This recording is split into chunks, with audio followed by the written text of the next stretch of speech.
नमस्कार, मैं हूं आपके साथ सीमा चौधरी। आप देख रहे हैं एचएनएन न्यूज, जुनून सच दिखाने का। खबर छत्तीसगढ़ के इस बुलेटिन में आपका स्वागत है।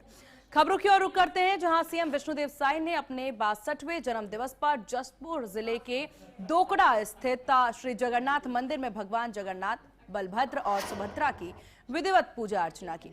प्रदेशवासियों की सुख समृद्धि और खुशहाली की कामना की। इस अवसर पर उनकी पत्नी कौशल्या साय भी मौजूद रहीं। इसके बाद मुख्यमंत्री ने बगिया स्थित बालक आश्रम में बच्चों के साथ जन्मदिन मनाया, केक काटा, बच्चों से संवाद किया और उन्हें प्रोत्साहित किया। उन्होंने कहा कि बच्चों के चेहरों की मुस्कान ही उनके सबसे बड़ा जन्मदिन का उपहार है। आपको बता दें कि बालक आश्रम बगिया में पहली से 5वीं तक के छात्र हैं और जिनमें अधिकांश बच्चे आदिवासी समुदाय से हैं।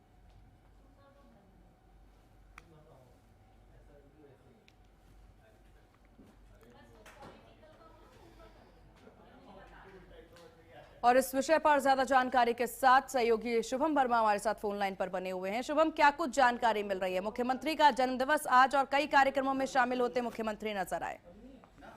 जी, आज छत्तीसगढ़ के मुख्यमंत्री विष्णुदेव साय जी का आज 62वां जन्मदिन मनाया जा रहा है। पूरा धूमधाम से छत्तीसगढ़ में मनाया जा रहा है। सुबह से ही जैसे हेलीपैड पे उसे लड्डू से तोला गया, उसके बाद वो जगन्नाथ मंदिर गए, वहाँ पूजा अर्चना किए। ऐसे बहुत सारे कार्यक्रम है जो महिला मोर्चा द्वारा खून डोनेट किया गया, रक्तदान किया गया और हवन किए गए मंदिरों में। बड़ी माई मंदिर यहाँ पर, वहाँ हवन पूजन भी किया गया।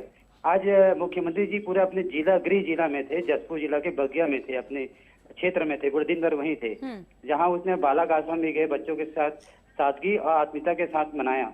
मुख्यमंत्री के आश्रम पहुंचने पर ही बच्चों के चेहरे पर खुशी और झलक उठी और पूरा परिवार पारिवारिक माहौल बदल गया था। बिल्कुल शुभम, जरा ये जो स्कूल है, इस स्कूल में बताया जा रहा है कि पहली से लेकर के 5वीं तक के छात्र इस पे पढ़ते हैं और ये जो बच्चे हैं वो सभी बच्चे आदिवासी मूल बताए जा रहे हैं। जरा इस पर जानकारी दीजिएगा। जी, आप सही कह रहे हैं। जो क्षेत्र है वो आदिवासी क्षेत्र है। मुख्यमंत्री जी भी आदिवासी ही हैं, आदिवासी क्षेत्र से और आदिवासी मुख्यमंत्री। तो जो अपने बच्चों के साथ गए आदिवासी छात्रावास में, तो वहाँ अपनापन लगा। आदिवासी बच्चे वहाँ पूरा पढ़ाई करते हैं, क्षेत्र ही आदिवासी है। तो साथ में केक काटा और पढ़ाई के बारे में बात किए और अब पूछे कि आपका सपना क्या है। बच्चों से बातचीत भी किया तो बच्चे लोग बहुत खुश हो गए और बच्चे लोग आशीर्वाद भी दिए मुख्यमंत्री जी ने। और क्या कुछ कार्यक्रम मुख्यमंत्री के आज रहने वाले रहे? आज मुख्यमंत्री के बहुत सारे कार्यक्रम थे। पूरे प्रदेश में कार्यक्रम, जगह जगह हवन पूजन किया गया, रक्तदान किया गया और मुख्यमंत्री जब जो यहाँ थे तो सभी कार्यकर्ताओं लोग उनके साथ मिले और फूल मालों से स्वागत भी किया गया, है ना। छत्तीसगढ़ जो व्यंजन है उनको भी गिफ्ट के तौर पे वो बांटा गया वहाँ पर, जहाँ कार्यकर्ता वहाँ पर। बिल्कुल शुभम, आज क्योंकि मुख्यमंत्री का जन्मदिवस था तो क्या भाजपा कार्यकर्ताओं के द्वारा भी कुछ कार्यक्रम? हाँ, भाजपा कार्यकर्ता में जगह जगह द्वार बनाए गए हैं और फूल माला से सजाया गया। पूरा छत्तीस, जो रायपुर शहर है, पूरा राजधानी है, वो जगह जगह होर्डिंग लगा, बड़ा बड़ा होर्डिंग लगा, पूरा रायपुर शहर को सजाया गया है। मुख्यमंत्री जहाँ जहाँ पोस्टर लगा, बड़ा बड़ा पोस्टर लगाया गया है। चलिए ठीक है शुभम, आपका बहुत शुक्रिया तमाम जानकारी साझा करने के लिए। खबरों में आगे बढ़ते हैं, जहां छत्तीसगढ़ के मुख्यमंत्री विष्णुदेव साय ने अपने 62वें जन्मदिन पर मुख्यमंत्री निवास में रक्तदान शिविर का शुभारंभ किया। इस दौरान उन्होंने भगवान धन्वंतरी की पूजा की, रक्तदाताओं को सम्मानित किया। आपको बता दें कि मुख्यमंत्री के जन्मदिन के अवसर पर अल्फा ग्लोबल फाउंडेशन रायपुर तथा शिवनाथ ब्लड सेंटर की पहल पर 62 लोगों के रक्तदान की विशेष व्यवस्था की गई। इस दौरान सीएम विष्णुदेव साय ने कहा, मुख्यमंत्री श्री साय ने इस अवसर पर कहा कि रक्तदान महादान है और यह मानवता की सच्ची सेवा है।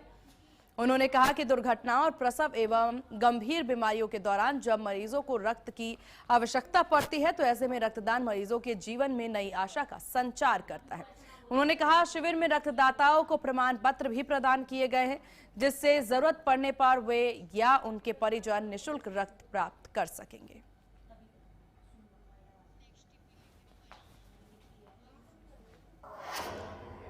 रायपुर के आगामी विधानसभा बजट सत्र में धर्मांतरण, आपको बता दें, विधेयक पेश किया जा सकता है और इस संबंध में डिप्टी सीएम विजय शर्मा ने बयान देते हुए कहा है कि सरकार की ओर से पूरी तैयारी की जा रही है। उन्होंने संकेत दिया कि 24 फरवरी को विधानसभा में बजट पेश होगा और उसी सत्र के दौरान धर्मांतरण से जुड़े विधेयक पर भी चर्चा संभव है।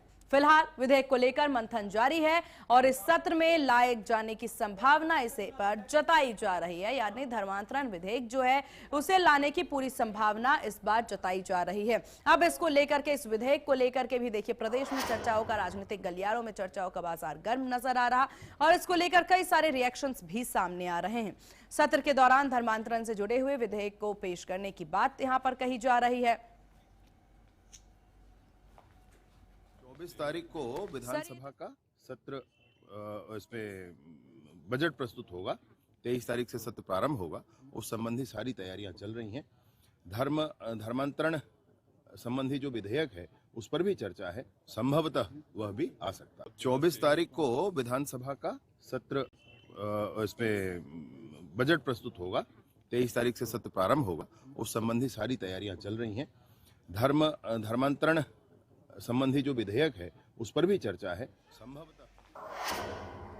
दिल्ली में आयोजित एआई समिट के दौरान कांग्रेस के प्रदर्शन को लेकर डिप्टी सीएम अरुण साव ने कड़ी प्रतिक्रिया दी। उन्होंने आरोप लगाया कि यह प्रदर्शन राहुल गांधी के निर्देश पर किया गया, इससे शर्मनाक बताते हुए नजर आए। अरुण साव ने कहा कि ऐसे आयोजन के दौरान जब दुनिया भर के प्रतिनिधि भारत आए हैं, इस तरह का प्रदर्शन देश की प्रतिष्ठा को नुकसान पहुंचाने वाला है। उन्होंने कांग्रेस पर देश की पूरी छवि को, तस्वीरों को धूमिल करने का आरोप लगाया। राहुल गांधी और पार्टी से देश से माफी मांगने की मांग की। समिट के दौरान राहुल गांधी के निर्देश पर कांग्रेस का नग्न प्रदर्शन एक अत्यंत शर्मनाक घटना है। इसकी जितनी निंदा की जाए कम है। एक बार फिर राहुल गांधी और कांग्रेस पार्टी का राष्ट्र विरोधी चेहरा सामने आया है। लगातार राहुल गांधी और कांग्रेस पार्टी दुनिया में भारत के प्रतिष्ठा को नुकसान पहुंचाने का काम कर रहे हैं। दुनिया भर के लोग जब एआई समिट में आए हैं देश में, ऐसे समय में ये नग्न प्रदर्शन उनके राष्ट्र के प्रतिष्ठा को खराब करने का जो एजेंडा है, उस एजेंडा को दर्शाता है और इसलिए इस घटना की मैं तीव्र निंदा करता हूं। छत्तीसगढ़ विधानसभा के आगामी बजट सत्र को लेकर विधानसभा अध्यक्ष डॉक्टर रमन सिंह ने अपने निवास कार्यालय में प्रेस कॉन्फ्रेंस का आयोजन किया। इस दौरान उन्होंने बताया कि सत्र की शुरुआत 23 फरवरी सोमवार को सुबह 11:05 पर राज्यपाल के अभिभाषण से होगी। राज्यपाल के अभिभाषण पर कृतज्ञता ज्ञापन प्रस्ताव पर चर्चा 25 फरवरी को होगी। यह बजट सत्र राजनीतिक और विधायी दोनों के हिसाब से अहम माना जा रहा है, जिसमें बजट के साथ साथ कानून व्यवस्था, धर्मांतरण से जुड़े विधेयकों पर भी चर्चा की संभावना है।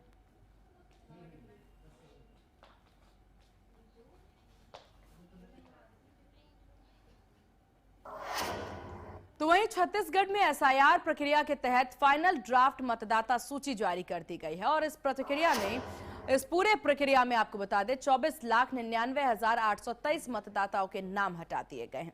एसआईआर से पहले राज्य में आपको बता दें कि 2,12,30,737 मतदाता थे, जो घट करके अब यहां पर 1,84,95,920 रह गए हैं। हालांकि अंतिम प्रकाशन सूची जारी होने के बाद मतदाताओं की संख्या जो है वो बढ़ने की बात सामने आई है।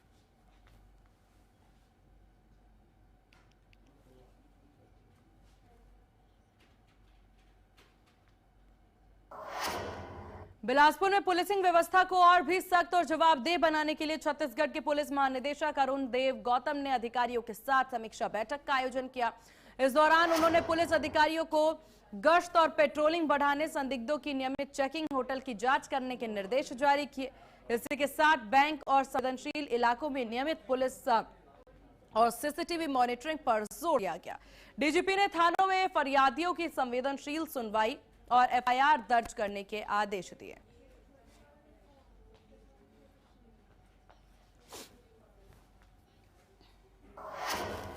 भारत निर्वाचन आयोग के निर्देशानुसार एसआईआर 2026 के तहत जिले में मतदाता सूची का अंतिम प्रकाशन किया गया। इस मामले को लेकर के कलेक्टर एवं जिला निर्वाचन अधिकारी इंद्रजीत सिंह चंद्रवाल ने प्रेस कॉन्फ्रेंस का आयोजन किया। आंकड़े प्रस्तुत किए गए। कलेक्टर ने स्पष्ट किया है कि अंतिम प्रकाशन के बाद भी यदि कोई पात्र मतदाता छूट गया तो उसका नाम जोड़ दिया जा सकता है। नाम विलोपन की प्रक्रिया भी जारी रहेगी। प्रेस कॉन्फ्रेंस में उप जिला अधिकारी, बीजेपी, कांग्रेस और आम आदमी पार्टी के कार्यकर्ता मौजूद रहे।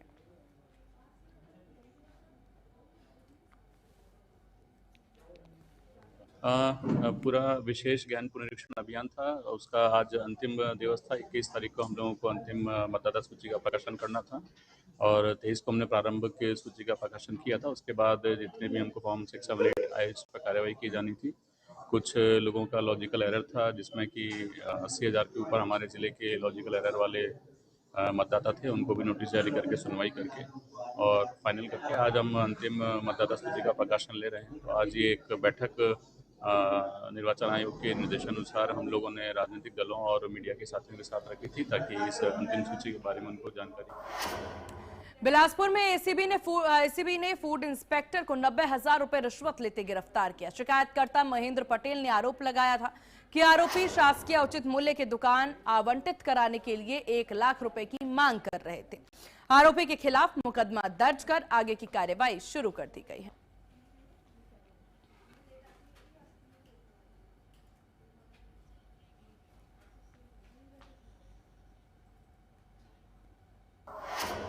और चलिए यहां रुकते हैं एक बहुत छोटे से ब्रेक के लिए। जल्द होंगे हाजिर। देखते रहिए आप HNN न्यूज, जुनून सच।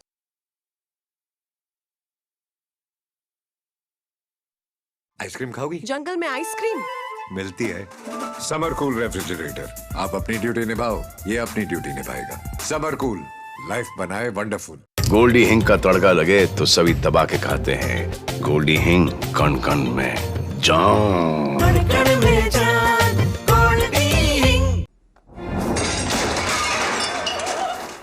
फर्श की टाइल्स को चेंज करो, बड़ी स्लिपरी हैं। थर्मोकूल वॉशिंग मशीन। थर्मोकूल, इंडिया का नया अंदाज।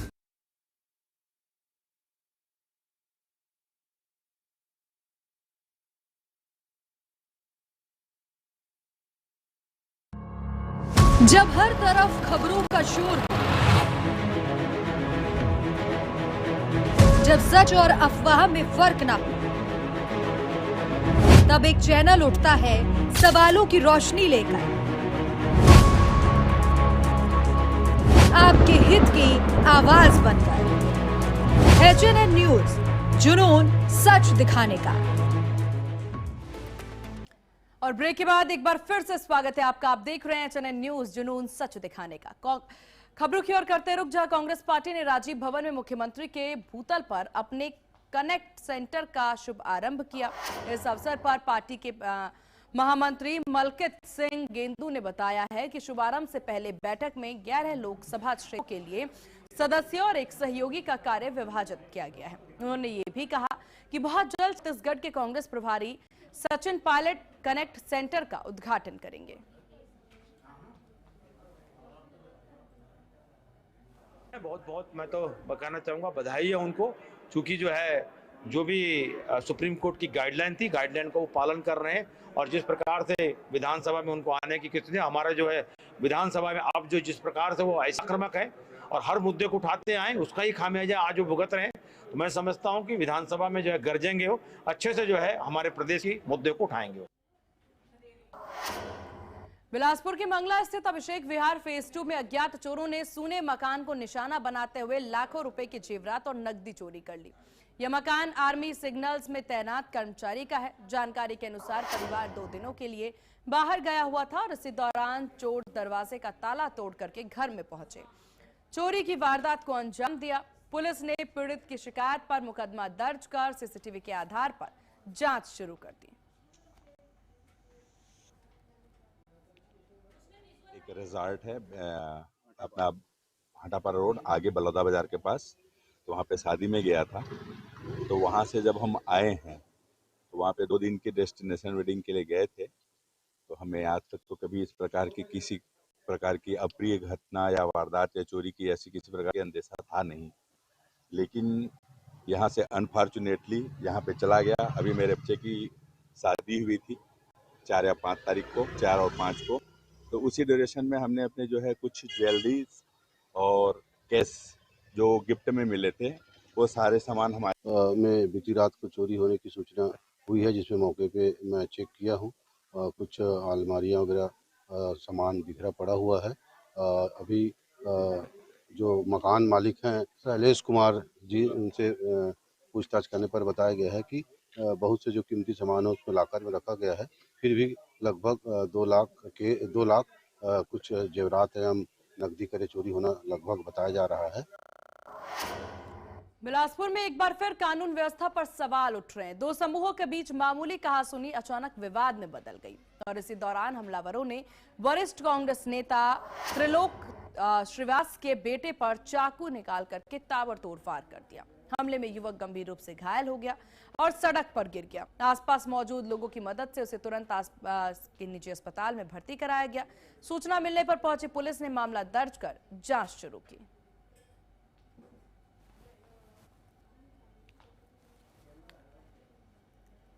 कराया है कि इनका भतीजा आदित्य प्रताप श्रीवास और इनके और दोस्तों के साथ में लकीराम ऑडिटोरियम के पास में भेल खाने के लिए आए हुए थे। उसी दौरान युग मिश्रा, वेदांत गुप्ता, निखिल नागवानी और उनके एक अन्य साथी भी वहां पे आए और भेल खाने के खाते दौरान विवाद गाली गलौज झगड़ा हुए थे। उस दौरान फिर ज़्यादा झगड़ा बढ़ गया और युग मिश्रा और वेदांत गुप्ता ने उनको चाकू से हमला भी किया है, जिससे उसे काफ़ी चोट है और वो किम्स अस्पताल में भर्ती है। उनके 2 दोस्त को भी चोट आना बताया गया। चलिए खबरों में आगे बढ़ते हैं, जहां सूरजपुर के प्रतापपुर थाना इलाके से एक दिल दहला देने वाली घटना सामने आई, जहां एक पति ने मामूली पारिवारिक विवाद को खूनी संघर्ष में बदल दिया। पत्नी के मायके में रहने से नाराज आरोपी ने अपनी ही पत्नी और साली पर जानलेवा हमला कर दिया, जिसमें पत्नी की मौत हो गई जबकि उसकी साली गंभीर रूप से घायल हो गई। वारदात को अंजाम देने के बाद आरोपी फरार है। सूचना मिलने पर पुलिस मौके पर पहुंची, शव पोस्टमार्टम के लिए भेजकर फरार की तलाश में जुट गई। इनका दामाद, बड़े दामाद था गणेश कुशवाहा, वो भी वह पीछे वाला रूम में सोए थे। रात में लोग 9-10 बजे का खा पी के सो गए। 2:15 में गणेश कुशवाहा उठे। सबसे पहले अपने पत्नी यशोदा कुशवाहा को वह हथौड़ी से मार के उनका हत्या कर दिया। इसके बाद दूसरे रूम में उसका साली गंगोत्री कुशवाहा, उनको भी मारपीट किया। इसके बाद में एक और पिंकी थी, उनको भी मार के और हथौड़ी से ही मारे तीनों। प्रतापपुर के सरेली गांव में बीती रात को गणेश कुशवाहा नामक व्यक्ति, जो कि अपने साले की शादी में आया हुआ था, अचानक रात को उठा और अपनी पत्नी के रूम में जाकर, जो बच्ची के साथ सो रही थी, कुछ दिनों से मायके में थी, उसके ऊपर हथौड़ा से वार किया। इसके बाद वह दूसरे कमरे में उसकी बहन गंगोत्री सो रही थी, उसके सिर पर भी वार किया और वहाँ इनके रिश्तेदारी में बच्ची पिंकी भी हमला किया। तो उसके बाद इनके सिरों में चोट आई है, जिसको कि तुरंत अंबिकापुर ले जाया गया, जहाँ पे कि यशोदा की डेथ हो गई है। बाकी दोनों का इलाज चल रहा है। मित्रा के ग्राम खिलोरा स्थित शासकीय प्राथमिक शाला में शिक्षिका सूचित निषाद के खिलाफ ग्रामीण पालकों और बच्चों ने तालाबंदी कर विरोध जताया। आरोप है कि शिक्षिका बच्चों के साथ मारपीट करती है, स्कूल की रसोइया को प्रताड़ित करती है। यह विरोध ऐसे समय पर हुआ जब शिक्षिका को कुछ समय पहले ही सम्मानित किया गया था। सूचना पर बेमित्रा बीईओ कामनी महिलांगे अपनी टीम के साथ मौके पर पहुंची, बयान दर्ज किए, जिला शिक्षा अधिकारी को रिपोर्ट भेज दिया गया है। जहां आपको बता दें, अब इस पूरे मामले में जांच की बात जरूर कही जा रही है। पूरा मामला उस वक्त उठ करके सामने आया है जब बताया जा रहा है कि शिक्षिका को सम्मानित किया गया था और उसके बाद ये पूरा मामला सामने आया, जहां का अपनी टीम के साथ उसके बाद मौके पर पहुंची, बयान दर्ज किए हैं और जिला शिक्षा अधिकारी को रिपोर्ट भी इस मामले में भेज दिया गया है। अभी इस वक्त मैं बेमेतरा ब्लॉक के ग्राम खिलोरा में, आज यहाँ जो पूरे बच्चे हैं, पालक यहाँ पहुंचे हुए हैं। यहाँ कोई मैडम है जो बच्चे से उठक बैठक करवाए, बच्चे से मारपीट भी किए। वहीं एक महिला को टोनी भी बोला गया है, जिसके बाद से जो पालक हैं, बच्चे हैं, जो ग्रामीण पूरे आक्रोश हो गए। स्कूल में सीधा तालाबंदी कर दिया। अभी आप देख सकते हो जो पूरे अब टाइम 11 साढ़े 11 का हो रहा है स्कूल खुलने का, लेकिन आज पूरे जो ग्रामीण हैं, जो पालक हैं, बच्चे हैं, वो पूरे तालाबंदी कर दिया। हमारे साथ जो बच्चा बहुत तंग तूफान करती नाना नोनी पढ़ते दूसरी क्लास होकर कोई होकर हाजिरी हुजरी कोई होकर नाम नहीं लेवा और चुपचाप बैठा फिर दूसरे चुपचाप होकर 10 दिन हाजिरी लेते और होकर नाम ले हाजिरी नहीं लेवा ना होमवर्क देवा ना होम पढ़ावा है। देख सकते हो सीधा यहाँ के जो मैडम है, जो कोई निषाद मैडम बोल रहे हैं, उसके ऊपर आरोप लगा है कि यहाँ के जो महिला है जो शायद तक रसोईया भी है, उसके ऊपर सीधा टोनी का आरोप लगा रहे हैं। वहीं जो बच्चे हैं उसको उठक बैठक भी करा रहे हैं। जैसे ही जानकारी मिलने के बाद जो बेमेतरा जो बीओ है कामनी महिलांगे वहां पहुंची हुई है। अब देखने वाली बात रहेगी क्या उस मैडम के ऊपर कार्रवाई होते है। वहीं जो रसोईया है जिसके ऊपर टोनी का आरोप लगा रहे हैं उनके द्वारा भी बोला जा रहा है उस मैडम को यहाँ से हटाया जाए। अब देखते हैं कि अधिकारी क्या कार्रवाई करते हैं। Sanju Jain, HN news, Bemetara, Chhattisgarh. और इन्हीं खबरों के साथ इस बुलेटिन में बस इतना ही। देखते रहिए आप HN न्यूज, जुनून सच दिखाने का। नमस्कार।